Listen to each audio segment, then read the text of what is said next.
Howdy, guys, and welcome to Cliff Notes, and welcome to a recap of episode 4 of Survivor Season 42. Man, last week's episode was so crazy, almost came to rocks. How is that tribe ever going to recover from that particular tribal council? Well, we're going to find out this evening. So, with that being said, let's get right into the conversation about what happened. Now, first of all, as a bit of a refresher, again, a crazy tribal council. We lost Jenny. I really hated to see her go. I think she was a strategic player. I think she was a mental threat, a great puzzle solver, it seemed like. We lost Jenny a little bit too early, but just a crazy tribal council, right? So we have that. Now, the green team, which is Vati, who went to tribal last week, that Jenny was part of, they are now in a bit of disarray. They're down to 5 members. Mike lost his partner. He and Jenny were the tightest. Mike's lost his partner. He certainly won't be happy with Daniel, right? Chanel got thrown under the bus by Daniel. She's not going to be happy with him as well. And Lydia and Hai they're the duo that I guess is kind of still in existence. Does that put them in the driver's seat? Hai mentions at one point that Lydia is about the only person that he can trust. I definitely think the two of them are the tightest still within this tribe. But they're down to 5. We're not that far removed from some tribal mergers or swaps. And this team, this group, this tribe, Vati, they're just not working well together. I think it's going to be problematic for these guys going forward. Some teams are tighter than others, and we'll see some of that this evening during the episode. So as the episode starts off, right off the bat, we see this Team Vati returning back to camp. Daniel's talking, do a little confessional, talking about the fact that he's a little upset that Chanel didn't have his back when push came to shove. Well, I really think Daniel played a huge role in everything that happened at the tribal council. And Chanel keeps saying, I didn't have a vote. Don't be blaming this on me. Yes, planning wise, she certainly had something to do with it.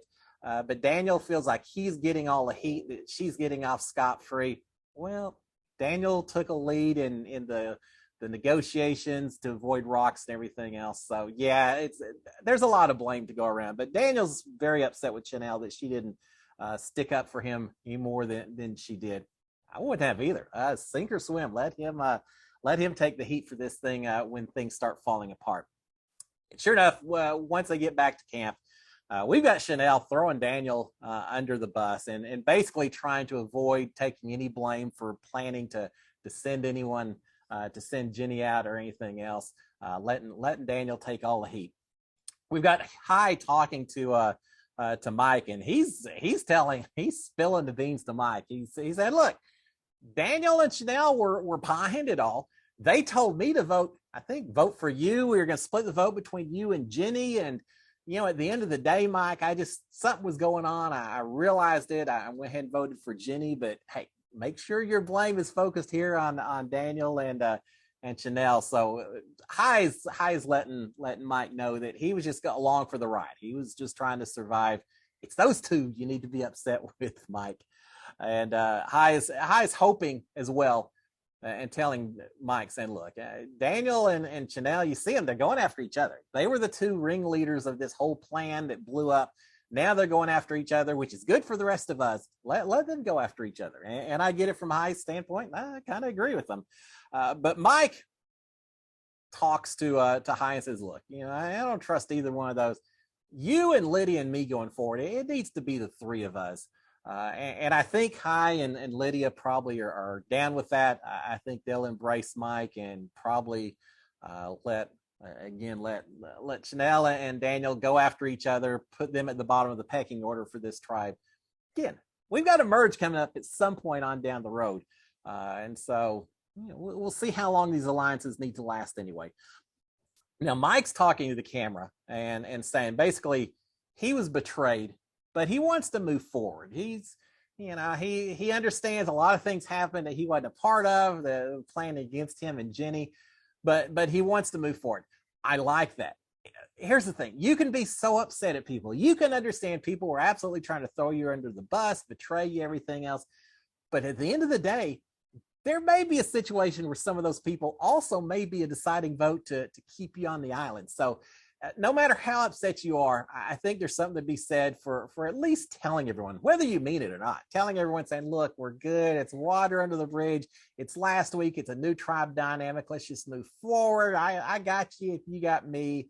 I think Mike's approaching it from the right direction, at least in what he's saying to the confessional itself, or during the confessional itself.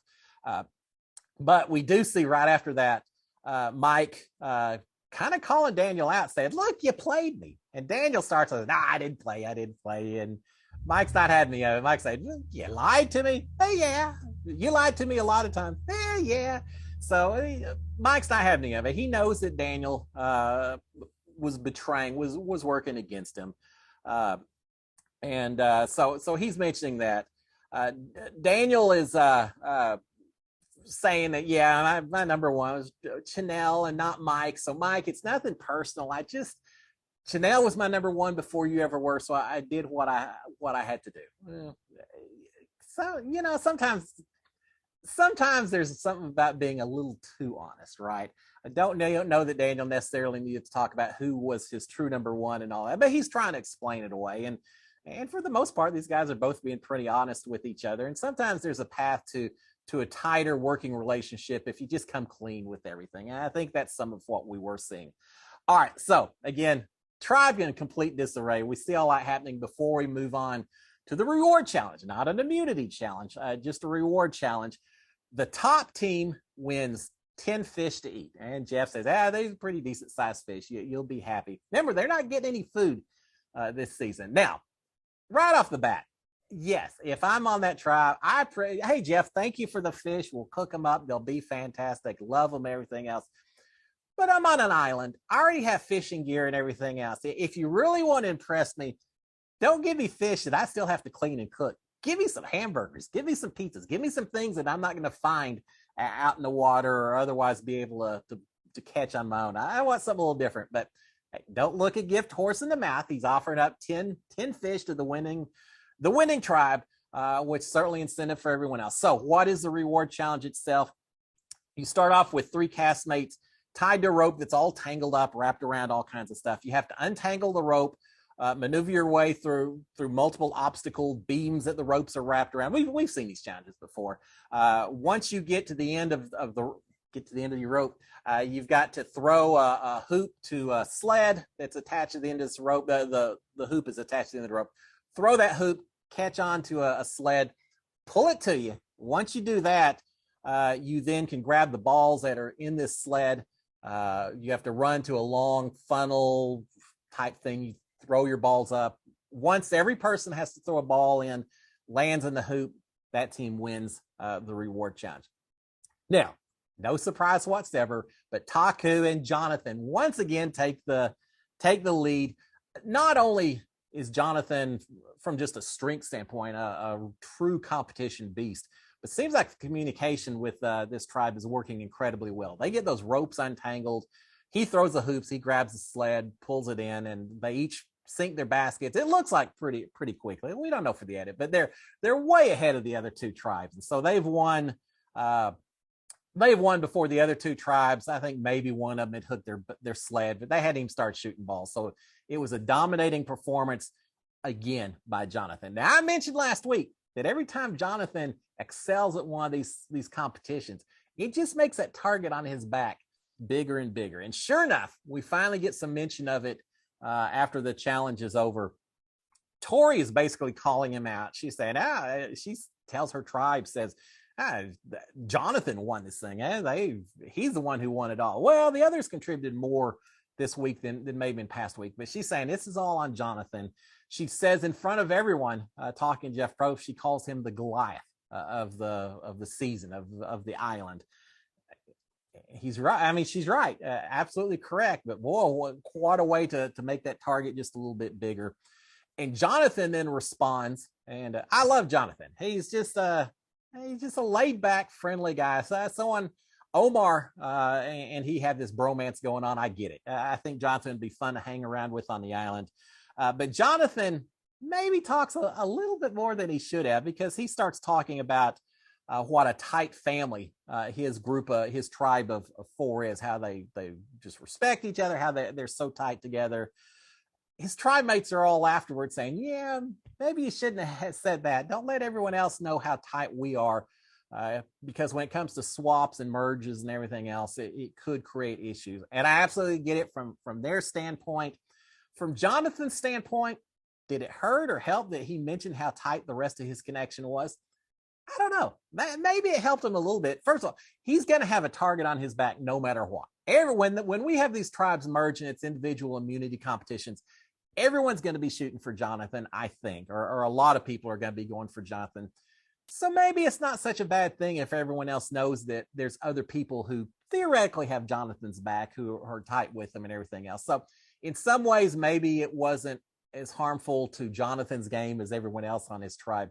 Now, having said that, if the other two tribes realize how tight those four are, whether it's Jonathan or someone else, these may be the four that everyone tries to pick off first. And I hate to see it because I love these four. I love that entire tribe. I love everyone on that tribe. So we'll see what happens. All right. With that, we make a move. It's over to the Ika tribe. And we've got, this is a blue tribe. I'm still trying to remember tribe names and colors, but it's a blue tribe, Ika. Swati is talking to Drea, or Ika is talking to Tori and saying, look, I really think it's time that we get rid of Drea. She's got this extra vote. I think it's time we get her out the door. She said, and she thinks that she's got Tori. Of course, Tori feeling like she's on the bottom from a pecking order standpoint of this tribe. Tori's ready to work with whoever that gives her another week on the island. And so when Swati approaches her and says, look, you and me, let's see if we can maybe get Drea out. She's got too much power with that extra vote. And Tori kind of on board just because she wants to survive. But really she's saying, yeah, I don't really work so well with Roxroy, because they're trying to figure out, they've got 2 votes. They really need a third. And so Swati's saying, let's get Rox to join with us. And at that point, Tori's saying, yeah, I don't really work so well with them, but if you want to do it, hey, whatever keeps me safe. The old Sandra Diaz. As long as it's not me, I'll work with whoever. I'll do whatever. So Swati is definitely leading this move, but she's convinced Tori they need to get Rox on board as well. So at her suggestion, they're gonna talk to Roxroy, even though Tori isn't a huge fan of his right now. And next thing you know, we've got Tori talking to Roxroy at Swati's suggestion and mentioning that Drea has this extra vote. Now, first of all, Drea had already told several people in this tribe that she had this extra vote. I didn't realize that there was anyone in this tribe who still didn't know about it. But apparently Roxroy didn't know about it at all. I started thinking about that. If you're going to tell a few people in your tribe that you have a power, that there's a twist, that there's something going on, that you've got something special, if you're going to tell a couple of people, it may not be a bad idea to tell everyone about it. I'll say that with a grain of salt, because I certainly recognize there's times when that doesn't make sense. But in this particular situation, by telling just a few people, I almost think you have to assume eventually it's going to get out to everyone. And if there's a few people that find out last, they're the last to know, they're going to start making some assumptions about what their relationship is with you, and it may work to your disadvantage. So if you start telling several people, you might as well tell everyone, because whether it's Big Brother, Survivor, or most other reality shows, there's no such thing as secrets that stay secrets forever. It just doesn't work. So now Roxroy has found out that sure enough, Dre has this extra vote, courtesy of Tori, who gave him that information. And so Tori's saying, look, we got to work together. We got to get Dre out. Roxroy said, yeah, okay. Let's see what we can do. But immediately afterwards, we get Roxroy telling the camera that he doesn't want to work with Tori. He knows that she's just trying to do whatever it takes to survive, that he can't really trust her, rely upon her. He has no desire to work with her.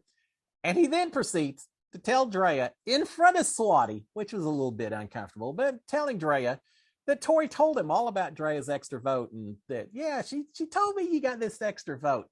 And Drea's probably saying, I'm probably wondering why she did. Swati, you just see Swati thinking, oh God, here we go. Worst possible situation. We see Swati telling the cameras a little bit later, Tori told way too much information to Rox, and now we got a problem on our hand. Yeah, you got a big problem. So at this point now, Drea, she's done with Tori. She already kind of had identified Tori as being on the bomb. She talks about how she had come in thinking she wanted to do a women's alliance and this and that, and then Tori quickly. Remember, I think it's the very first episode they caught Tori looking for immunity idol. They kind of haven't trusted her ever since then. So Drea's done with Tori. And Swati is now doing what she can, damage control. Swati's acting like she had no control or had no knowledge about Tori and her plans and everything else, and just hoping to God that everything else isn't revealed, trying to distance herself from Tori as quickly as she possibly can. And with that, we'll visit this tribe a little bit more. But with that, on to the immunity challenge itself. And it's another competition that starts in the water. We saw that last week, and they had to delay the competition or suspend part of it because it was so difficult. They're starting in the water again. Survivor loves their water challenges, don't they? If you're going to go on Survivor, forget fire making. Don't forget it. Practice fire making and all that. But more than anything else, go down to your swimming pool and practice your swimming strokes and your aerobics in the pool and everything else that's going to help you with these water challenges. So we've got another water challenge. And before we get to the challenge itself, we've got Maryanne again telling this long story that basically involves a phrase that she has to say as part of her shared immunity idol about a bunny in a mailbox, and everyone's still looking at her wondering. Maryanne did a good job of trying to fit it in with they'd had a bunch of rain the night before and something like that. It still didn't make sense, but she throws out her little statement. Mike, who also has a shared immunity idol, has his own phrase about soccer being a glorious sport and all of that. Speaking of, USA qualified for the World Cup. Woo! But he doesn't say his. He's already decided he's not going to say anything, and he's just going to continue to lose his vote until a little bit later on. So he doesn't say anything. And no one on the Blue Ica team apparently has even found the shared immunity idol. So still none of the shared immunities have any power at this point in time. But Maryanne throws out her little statement. Doesn't hear anything else from anyone else. So the immunity challenge itself. Two people jump in the water. They're attached to a boat with two other castmates in the boat itself. Two people in the water have to swim to a tower, at which point the two people in the boat have to hop out of the boat, run up the tower, grab, I think, some keys, jump off the platform, grab the keys as they're jumping off, get back in the boat. The two people in the water then have to swim or pull this boat by swimming to another platform where there's puzzle pieces that are unlocked with a key. Kind of a cool puzzle, a fish hanging down, and you have to put this puzzle together. One tribe going home for immunity, not two, just one. So doesn't matter whether you finish first or second, you just don't want to finish in last because the last place team goes to tribal council. Yet again, Jonathan's swimming, giving his team an early lead. Jeff at one point says, look, Jonathan's pulling this boat. Maryanne's in the water as well. She's just trying to keep up with Jonathan. And you see a shot, the boat's actually ahead of her. She's not pulling the boat at all. She's just trying to keep up with Jonathan swimming.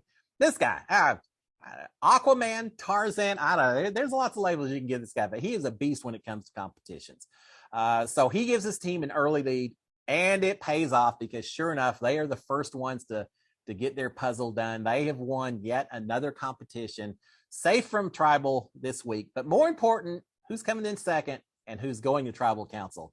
Well, it turns out it's a blue team, the Ica team, that loses and is headed to tribal. We should have known that based on all the conversations that were taking place right before this with Tori and Drea and Swati and all of that. So sure enough, Ica has lost. They're heading to tribal council. Tori seems to be in trouble. Everyone is not trusting Tori. It seems like she is the absolute bottom from a pecking order standpoint. But it all comes down to information and what may or may not be revealed between now and the tribal council itself. I'll say it this way. I think if tribal council happened immediately following the immunity challenge, Tori goes home without question. Given a little time for people to talk and plan and everything else, we'll find out what happens. So we've got Rocksroy saying basically what I just said. He's saying it's pretty obvious that Tori is going home. Well, we know it's not ever that obvious or that easy, right?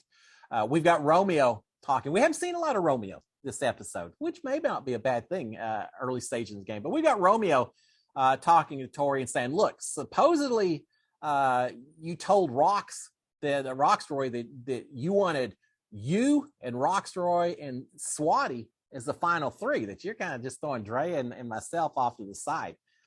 Tori does what she needs to do. She immediately responds by saying, look, Swati told me that it was you, Romeo, along with Drea, Rox, and herself. So the four of y'all were going against me, and I was dead in the water. And so she's spilling the beans and basically saying, look, Swati's just creating all kinds of paranoia with everyone. Romeo quickly is realizing that Swati is playing both sides, that she's trying to work with Tori, but she's also working with this other group, the other three, trying to kind of play all ends all at once. And he is suggesting, he has a little conversation with Drea after that, suggesting to Drea, look, yeah, Tori's an easy target, but Swati needs to go. Swati's the one causing all the disruptions on this tribe. And as they start comparing notes, they realize that Swati told Drea, Swati told Romeo, and we found out later Swati told Tori as well, told all three of them that, look, y'all are my number one. You're who I want to work with to the very end. That's the difficulty when you start promising final twos, number ones to everyone else. At some point, people may compare notes, and once that happens, your credit, your faith with them is just out the window, and that's what's happened here. They're realizing that Swati has been saying a lot of things that she can't possibly commitments to number ones, final twos, and all that she can't possibly keep with all of them. So at this point now, Tori jumping in is revealing, as I mentioned, that Tori also, or Swati also said that she's her number one also. And at this point, Tori tells him, says, look, yeah, y'all are mad at me. Y'all want to send me home and all that, but Swati's the one who planned this. Swati's the one that's been creating all this paranoia, making me think y'all are coming after me. Of course, I'm going to do what I need to do to try to survive. And it's Swati who's generating all the chaos within this tribe. And she very much wants to target on Swati versus herself. Suddenly, we got a situation where if Swati goes home, I'm not sure that Tori just survives for another week. Suddenly, Tori has done a decent job of getting in with Romeo and Drea. She may be number three in this tribe, because if Swati goes home, no one really seems to want to work that much with Roxroy. And I think Tori leapfrogs over Roxroy and becomes the number three to Drea and Romeo. And I truly think if you're one of the final three on any one of these tribes, yeah, probably, maybe survive until a tribal merger. So I think Tori's done a good job of pulling herself out of a pretty certain fate and maybe giving herself a chance to survive. But she's got to survive tribal council first. We do see Swati talking about the fact that she just feels like the mood maybe in that tribe is changing a little bit. You know, Big Brother Survivor does that. You know when things have changed, when people stop looking you in the eye, when they don't seem as eager to have a conversation with you, when they see you walking down the beach or walking down a hallway and they suddenly turn and go another direction, you know when something's going on. And Swati is definitely feeling this. So on to tribal council. Almost immediately, we've got Swati trying to throw Tori under the bus, saying it was Tori's idea to blindside Drea. It was all Tori trying to survive. No, that's not what happened. At least from the edit we're seeing, it certainly appears that Swati approached Tori with the idea. Tori didn't necessarily want to work with Roxroy, but she did it because she thought that's what she needed to do. But Swati trying to throw her under the bus, and Tori absolutely denying it and saying, no, it's all you. You're the one that's been doing it. Everyone else on the tribe seems to understand it probably is Swati as well. So not looking good for her, but we've got the vote itself. And we also have a play of a shot in the dark. Is a shot in the dark played? Well, yes, it is. Is it played by Swati? No, it's not. Well, actually, it is. It's not Tori. It's Swati playing her shot in the dark. 1 in 6 chance to survive. Tori better be hoping that it says not safe, because otherwise I think Tori could be in trouble. But as it turns out, Swati's luck doesn't stay with her. She does not draw that 1 in 6 chance. She is not safe. She lost her vote, which doesn't really matter so much at this point. The main thing is she's still up for eviction from the tribe. And by a 3-1 vote, again, because Swati couldn't vote, but by a 3-1 vote, Swati has gone home. She just played a little too hard, a little too fast. and she paid the price. Now, what does it say? As I mentioned, I feel like Tori maybe leapfrogged over Roxroy. Roxroy still voted to send Tori home. 3-1 vote. I truly think Roxroy is the next big target on this tribe if they have to go to tribal again. I think Tori's actually in a decent situation at this point in time. Again, Swati, I think she just tried to play a little too tricky. She tried to do a little too much, tried to bump her resume up just a little more than she probably needed to. It's unfortunate. I think Tori and Roxroy were both lower in the pecking order if Swati had just kind of stayed low, stayed under the radar, let Drea and Romeo kind of think they're running things a little bit longer, and that Swati's just this quiet person, she's following along. She could have played low. Tori, I think, would have headed out the door this week, and still Roxroy probably would have gone out before Swati. I think Swati going home, it's absolutely her blame just because she played a little too hard. But you know what? It's Survivor. Right? Better that you played a little too hard than not hard enough, and I think that's the decision she made. It may have worked. It just, you can't ever assume that anything is a secret for too long in this tribe. Perhaps she should have waited a little bit longer, a little closer to tribal before she talked to Tori and tried to get something going on with Roxroy. Who knows? But unfortunately, we've lost Swati. Seems like a very nice person, but maybe not quite ready to play Survivor. So now we got two tribes. We've got we'll see what happens with this tribe. It's gonna be fun. We've got Jonathan's tribe are incredibly tight. Other two tribes, maybe not so much. So let's see what happens with that next week. Guys, it was a fun episode. I will see y'all again next Wednesday. We'll see the repercussions of this latest tribal council. Cheers and adios to Swati, and now we'll see who follows right behind her. Till then, guys, y'all have a great one. SKD 143. Cheers, my friends.